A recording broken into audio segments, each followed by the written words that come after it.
Hello les starters et bienvenue dans cette vidéo sur Google Ads dans laquelle on va décortiquer ensemble les secrets du Quality Score.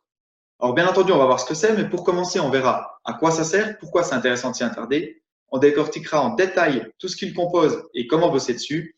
Et on terminera la vidéo avec quelques astuces, quelques conseils que je peux te donner pour bosser sur ton Quality Score et améliorer l'ensemble de tes campagnes sur Google Ads.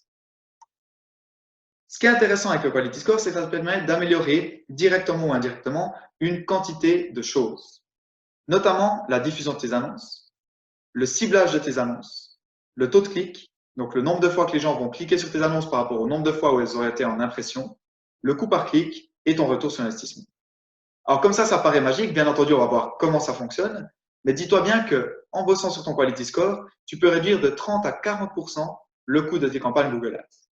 Alors, je sais que c'est des stats, ça vaut ce que ça vaut, mais c'est souvent un bon argument, en tout cas pour intéresser les gens à aller voir un petit peu plus loin ce que c'est. Pour bien comprendre comment fonctionne le Quality Score, je te propose de partir directement sur un exemple concret. On est dans ce cas-là sur une recherche Google dans laquelle j'ai tapé les mots-clés hôtel et Barcelone. Et là, tu vois qu'il y a trois résultats qui apparaissent, trois résultats issus de Google Ads, une campagne sur le réseau de recherche. La première est de Booking.com, la seconde est de Trivago et la troisième est de TripAdvisor. La question que souvent on se pose, c'est comment ça se fait que Booking soit premier, Trivago second et TripAdvisor troisième? Et la réponse à laquelle on pense en premier, qui paraît la plus logique, c'est que Booking a mis plus d'argent que les deux autres. Eh bien, tu verras avec l'exemple qu'on va faire ensemble que ce n'est pas le cas, ou en tout cas pas toujours le cas. Le prix que payent les différents annonceurs a bien entendu une incidence sur la position des annonces, mais pas que. Tu verras qu'il y a d'autres éléments qui rentrent en compte, et notamment ce fameux Quality Score. Pour étayer un petit peu tout ça, je te propose qu'on s'attarde un petit peu sur ce graphique. Ici, tu as l'exemple de 4 annonceurs. On voit à chaque fois l'enchère maximum qu'ils ont mis, leur quality score, l'impact de leurs annonces, de leur format, et finalement la position, donc le ad rank de leurs annonces. Dans le premier exemple, tu vois que l'annonceur a mis 4 pounds pour son annonce. Par contre, son compte Google Ads a un niveau de quality score ou un niveau de qualité qui est bas, et le format de ses impacts, l'impact de ces formats d'annonce, est bas également. Et toi, dans ce cas-là, même si c'est l'annonceur qui paye le plus parmi les 4, son annonce ne sera même pas montrée parce que Google estime qu'elle n'est pas suffisamment pertinente. Dans le cas de figure du deuxième annonceur, tu vois qu'il a proposé une enchère maximum de 3 pounds. Par contre, contrairement au premier annonceur, il a un niveau de qualité qui est élevé et l'impact de ces formats, donc de ces formats d'annonce, est bas par contre. Mais malgré tout, grâce à son quality score et à l'enchère élevée, tu vois qu'il apparaît en deuxième position dans les annonces. Si on s'attarde sur la troisième annonceuse, la plus maligne des 4, tu vois qu'elle met 2 pounds pour son enchère maximum. Par contre, elle a très bien travaillé sur son quality score, bien travaillé sur les impacts des formats d'annonces et elle sera affichée en première dans la position des annonces. Pour bien terminer l'exemple, mais tu l'as compris, la dernière personne, tu vois qu'il a mis peu de budget, uniquement 1 pound d'enchère maximum. Par contre, il est pas trop mal au niveau du quality score, pas trop mal au niveau de l'impact de ses annonces. Et il sera tout de même affiché en troisième position, certes, mais tout de même affiché. Le schéma est peut-être un peu simpliste, mais il permet de bien comprendre que, tu vois, dans ce cas-là, la troisième annonceuse est celle qui met quasiment le moins d'enchères, mais qui se retrouve en première position. Pourquoi? Parce que tout bêtement, le résultat de tout ça, c'est ce bête calcul, cette bête équation. Tu vois que ce qui va déterminer la position de ton annonce, ou l'ad rank en anglais, c'est à la fois le coût par clic, CPC, ou l'enchère que tu définis, plus ton quality score qui vont donner la position de ton annonce. Le quality score au niveau de qualité en français, il est très simple, il est défini par Google et il va de 1 à 10. 1 étant la plus mauvaise note et 10 étant la meilleure note. Par expérience, si tu arrives à un quality score qui est au-dessus de 6, c'est déjà pas mal du tout. Si tu es vers les 9 ou 10, c'est juste exceptionnel. Donc, on vient de voir ensemble à quoi ça ressemblait, les positions des annonces. On vient de voir finalement comment ça jouait. Mais ce qu'on n'a toujours pas vu ensemble, c'est concrètement qu'est-ce que le quality score. En fait, le quality score, si tu veux, c'est un indice composite, un indicateur, dans lequel il y a plusieurs critères, facteurs, qui influencent ton niveau de qualité. Donc, ce que je te propose, c'est qu'on les découvre ensemble et qu'on les passe en revue. Si on commence en haut à gauche, l'un des premiers facteurs, l'une des premières variables du quality score, c'est ce qu'on appelle la pertinence des mots-clés. On a déjà eu l'occasion d'en parler un petit peu ensemble dans différentes vidéos, mais on disait qu'il était très important d'avoir des mots-clés qui sont précis et très cohérents par rapport à ton produit ou ta campagne. Dans ce cas-là, c'est encore plus vrai. Le fait d'essayer de prendre tout et n'importe quoi comme mot-clé pour avoir une visibilité maximum et espérer que les gens cliquent sur tes annonces, c'est la pire stratégie que tu peux avoir. C'est le meilleur moyen, d'une part, de dépenser ton argent, mais également de tirer une balle dans le pied, de tirer une balle plutôt dans ton quality score. Le fait, par contre, d'avoir des mots-clés qui sont précis, qui sont très orientés et cohérents par rapport à ce que tu mets en avant. Le fait d'utiliser également toutes les petites astuces avec les mots-clés, les guillemets, les plus, les moins notamment qui permettent d'exclure des mots-clés, vont permettre d'augmenter ton niveau de qualité par rapport à ce facteur. Si on va dans la continuité et qu'on descend un petit peu en dessous à gauche, tu vois que la pertinence cette fois-ci des annonces est également l'un des critères du quality score. C'est pas étonnant. Une nouvelle fois, Google veut offrir la meilleure expérience à ses utilisateurs et pour ça, il nous juge sur le niveau et la qualité de nos annonces. Si on fait dans la continuité, bien entendu, il faut qu'il y ait un lien entre les mots-clés tapés par les gens dans Google et les mots-clés que tu avais définis à l'avance, mais il faudrait également que les mots-clés tapés par les internautes se retrouvent dans tes annonces. Et là, de nouveau, tu le comprends, si tu veux faire quelque chose d'efficace et de professionnel, il faut limiter le nombre de mots-clés que tu utilises. Au-delà de ça, il y a plein de petites astuces qui te permettent d'améliorer la qualité de tes annonces. Le fait notamment de mettre des majuscules, par rapport aux mots principaux, te permet d'augmenter la qualité de tes annonces. Le fait de glisser des appels à l'action, le fait d'utiliser aussi des nombres, le fait d'utiliser des avantages, des arguments dans tes annonces vont tous contribuer à améliorer la pertinence de tes annonces. Le troisième point, qui est un petit peu un point fourre-tout pour Google, tu connais bien, hein, Google ne nous donne jamais tous les ingrédients de ses algorithmes, notamment pour le référencement, mais également pour le quality score. Et là, il nous dit qu'il y a différents facteurs qui peuvent venir également influencer le quality score. On va en voir quelques-uns ensemble, mais il y en a notamment un qui est très important, c'est les extensions de tes annonces. Donc, il fait le lien directement avec le critère précédent. Les extensions de tes annonces, tu sais, c'est quand, par exemple, tu vas ajouter le fait que les gens puissent t'appeler directement, ou t'écrire directement, ou avoir accès à d'autres pages, ou accès à ta localisation. Ces annonces qui peuvent paraître un peu simplistes et qui, de prime abord, sont là uniquement pour améliorer l'expérience de l'utilisateur, ont en fait une immense incidence sur le niveau de qualité de ton compte. Et ça, c'est quelque chose de nouveau à bien prendre en compte. On passe un peu plus à droite et tu vois que les performances historiques de ton compte sont également importantes. Effectivement, Google se base non pas uniquement sur la campagne que tu lances pour fixer ton niveau de qualité, mais il va prendre en compte toutes les précédentes campagnes que tu as lancées. Autrement dit, si tu as un compte avec lequel tu lances tout et n'importe quoi comme campagne, ben, indirectement, tu vas péjorer les campagnes suivantes. Si tu as fait tout et n'importe quoi jusqu'à maintenant, tes campagnes suivantes vont avoir un peu plus de peine au début pour pouvoir remonter ton niveau de qualité. Au contraire, si tu prends le temps de bien faire attention à construire ta campagne, si tu t'intéresses en détail à la structure de ta campagne, si tu es pertinent dans le choix de tes mots-clés, dans le choix de tes annonces, tu obtiendras un bon niveau de qualité et ce bon niveau de qualité sera directement positif et influencera directement tes prochaines campagnes. Deux éléments encore à faire ressortir du niveau de qualité. Le premier est ce qu'on appelle les landing pages ou les pages d'atterrissage en français. Lorsque les gens vont cliquer sur tes annonces, qu'elles soient textuelles, visuelles, vidéo, tout ce que tu veux, ils vont arriver sur des pages de ton site internet. Et là, de nouveau, on a de nouveau la notion de cohérence. Cohérence entre les mots-clés tapés par l'utilisateur, ton annonce et la page où ils arrivent.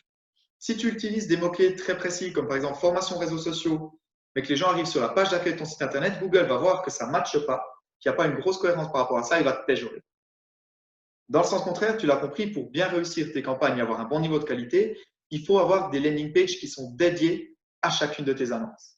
Si on parle de quelque chose de très précis comme une formation sur les réseaux sociaux, il faut absolument qu'on arrive sur une page qui parle de formation sur les réseaux sociaux et tout du long. Que ce soit depuis l'URL de la page jusqu'au contenu de la page, il faut qu'on soit orienté réseaux sociaux, formation. Sinon, de nouveau, on n'a pas la cohérence et Google nous péjore. Le dernier point qui définit ton niveau de qualité, sur lequel je ne suis pas tout à fait d'accord avec Google, mais on aura l'occasion d'en débattre, c'est ton taux de clic. Google part du principe que si tu as un taux de clic élevé, c'est-à-dire que le nombre de personnes qui ont cliqué sur ton annonce par rapport au nombre de personnes totales qui l'ont vu est élevé, c'est positif. Et effectivement, comme ça, on peut se dire que d'avoir un taux de clic élevé, c'est positif, ça veut dire que ça a plu aux gens. Malheureusement, on a souvent ce qu'on appelle, ou ce que j'appelle en tout cas les clics touristes, c'est-à-dire des gens qui viennent sur ton site et qui repartent directement. Ça va contribuer à ton taux de rebond et qui malheureusement sont venus parce que l'annonce n'était pas assez claire et ça les a orientés vers ton site. Alors dans ce cas-là, ça augmente ton taux de clic, c'est positif pour ton niveau de qualité. Par contre, c'est négatif pour ton objectif final qui peut être de la conversion, puisque tu perds les gens au final. Si je voulais te donner un conseil par rapport à ça, je te conseillerais d'avoir un taux de clic bien entendu le plus élevé possible, mais ça ne doit pas être au détriment de la qualité de tes annonces ou de la qualité de tes mots-clés. Par conséquent, s'il y a un des critères là parmi les 6 que tu peux considérer à peine moins, c'est peut-être celui-là parce que finalement, c'est une conséquence directe de tout le reste. Et si tu fonctionnes bien sur les autres critères, tu vas bien fonctionner sur celui. Donc, on a vu ensemble finalement l'incidence que le Quality Score avait sur la position de ton annonce, l'incidence que ça peut avoir sur les affichages, sur ton budget. Ce que je te propose, c'est de voir à quoi ça ressemble. Donc, comment y accéder? Tout bêtement, lorsque tu es dans ta console Google Ads, dans les rapports, tu peux directement ajouter comme critère, comme colonne, ton niveau de qualité. Là, j'ai pris un bête exemple avec 3 campagnes différentes. Et tu vois que sur la 3e colonne du tableau, on a ce fameux niveau de qualité, ou Quality Score en anglais. Et dans ce cas-là, tu vois qu'on a une première campagne avec un Quality Score de 8, une seconde avec un Quality Score de 10 et une troisième avec un Quality Score de 7. Fais toujours attention lorsque tu vas analyser les statistiques de ta console aux effets de volume. Tu vois que pour la 2e campagne, on a un niveau de qualité qui est super élevé, qui est au top, qui est 10. Par contre, on se base uniquement sur une centaine d'impressions et une vingtaine de clics. Et dans ce cas-là, c'est difficile ou dangereux même d'en tirer des conclusions trop tôt. Ce que je te conseille dans ce type de situation, tu laisses encore défiler un petit peu la campagne et dans quelques temps, tu verras bien si ça a changé ou pas. Par contre, sur la première campagne, un bon niveau de qualité de 8. Tu vois que là, on a plus de 2500 impressions, plus de 200 clics. On est déjà sur quelque chose qui commence à tenir la route. Et là, on peut partir du principe que la campagne est bien construite. On a compris ensemble finalement quels étaient les éléments qui composent le Quality Score. On a compris l'importance du Quality Score pour la réussite de tes campagnes, pour ton retour sur investissement. Et j'aimerais terminer cette vidéo en te donnant encore quelques petits conseils. Des conseils qu'on a pour certains déjà évoqués, mais qui vont te permettre d'avoir une espèce de checklist de ce qu'il faut absolument faire ou de ce qui peut t'aider encore à améliorer ton Quality Score. On l'a dit, je te le redis encore, il faut travailler sur tes mots-clés. Ça peut être en ayant des mots-clés précis, ça peut être d'avoir des groupes d'annonces qui sont très précis également, mais également en bossant avec tous les petits signes de ponctuation qu'on peut avoir et notamment le fait d'utiliser le moins devant un mot qui va exclure ces mots-clés-là. Google adore ça. En tout cas, pour le moment, tu verras que ton niveau de qualité va en être impacté directement. Le ciblage de tes annonces est effectivement aussi très important. S'il y a un lien entre la zone géographique que tu as ciblée au niveau de la campagne et les annonces directement, c'est quelque chose de très positif selon Google. Il va estimer que ça fait du sens par rapport à ce que tu proposes, du sens pour l'internaute. L'expérience de l'internaute en est améliorée, ton niveau de qualité également. Les extensions, on en a parlé. Et là, j'ai envie de te parler peut-être d'une petite astuce qui nécessite un petit budget, mais qui peut être intéressante. C'est le fait de lancer une campagne sur ta propre marque. Je te donne un exemple. Mon entreprise s'appelle Starterland. Je pourrais lancer une campagne Google Ads où le mot-clé que je cible est Starterland. Alors, tu vas me dire, c'est un petit peu con parce que finalement, les gens qui cherchent mon entreprise, ils vont cliquer sur le nom de mon entreprise et c'est gratuit. Par contre, en lançant une campagne, ils risquent de cliquer sur l'annonce et ça va me coûter de l'argent. Alors oui, effectivement, tu as raison. Ça va peut-être te coûter un petit peu d'argent. Par contre, ce qui est très intéressant, c'est que c'est des mots-clés qui souvent sont peu concurrentiels. Donc, ça ne te coûte pas tant d'argent que ça. Mais surtout, ça te permet d'avoir une campagne avec un taux de clic, un CTR extrêmement élevé, d'où un très bon niveau de qualité qui va impacter derrière le reste de ton compte. Donc, c'est un petit tips, un plus pas obligatoire à faire, mais qui peut te permettre, si tu vois que tu es un peu à la traîne au niveau de qualité, de l'améliorer un petit peu. L'ajustement des enchères peut être très intéressant également. Si de temps en temps, tu vois qu'au niveau du niveau de qualité, tu es un peu bas, bah, tu peux commencer avec des enchères un peu plus hautes. Au départ également, si tu commences, de mettre des enchères un peu plus hautes, ça peut être intéressant pour permettre à tes campagnes d'être vues, permettre aux gens de cliquer dessus et au fil du temps, bah, ton niveau de qualité va augmenter et tu pourras baisser gentiment. En tout cas, ça te coûtera moins cher au niveau des campagnes. Autre élément super important à mon avis, on en a parlé déjà un petit peu, les landing pages. Il faut vraiment que les gens arrivent sur des pages de ton site web qui sont dédiées et très précises et cohérentes par rapport à l'annonce. Aucun problème certaines fois à construire des pages qui te servent uniquement pour la campagne Google Ads. Des pages qui seraient, pourquoi pas, intégrées à un tunnel de vente pour pouvoir convertir derrière. Mais n'oublie pas que les pages que tu vas lier à tes campagnes sont extrêmement pertinentes et c'est l'un des critères principaux pour Google. S'il n'y a pas de cohérence entre les annonces et les mots-clés et les pages sur lesquelles tu envoies les internautes, tu vas te faire saquer directement. Toujours par rapport à ton site web ou landing page, n'hésite pas à toujours optimiser le temps de chargement. On fait un petit peu référence là au SEO puis au référencement naturel de Google, mais c'est très important que ton site charge rapidement pour que les internautes puissent directement aller sur ta page. Et finalement, peut-être aussi en guise de conclusion pour cette vidéo, comme toujours, il n'y a pas de science infuse, il n'y a pas d'unique manière de faire quand on parle de marketing digital ou plus précisément de Google Ads. C'est toujours du test, des essais. C'est les mains dans le cambouis, c'est le retour d'expérience et du coup, n'hésite pas à faire du A/B testing. Tu testes plusieurs choses, plusieurs campagnes, plusieurs landing pages, plusieurs annonces, plusieurs mots-clés et au fur et à mesure, tu ajustes, tu améliores selon les résultats. Et avec ça, tu devrais pouvoir, sans problème, augmenter ton niveau de qualité. N'hésite pas à le faire régulièrement. Tu verras que ça prend un petit peu de temps. Il ne faut pas être trop impatient par rapport à ça. Mais je te garantis que si tu prends tout ça en compte, que tu le fais correctement, tu vas avoir une masse différence sur le budget que tu alloueras à tes campagnes et également sur tes retours sur investissement. J'espère que cette vidéo t'a convenu. N'hésite pas, comme d'habitude, à me laisser tes impressions en commentaire, à t'abonner à la chaîne ou à me faire aussi part de tes demandes. Si tu souhaites d'autres vidéos sur Google Ads ou sur d'autres thématiques, fais-le moi savoir, c'est avec plaisir. Et n'oublie pas, be a starter.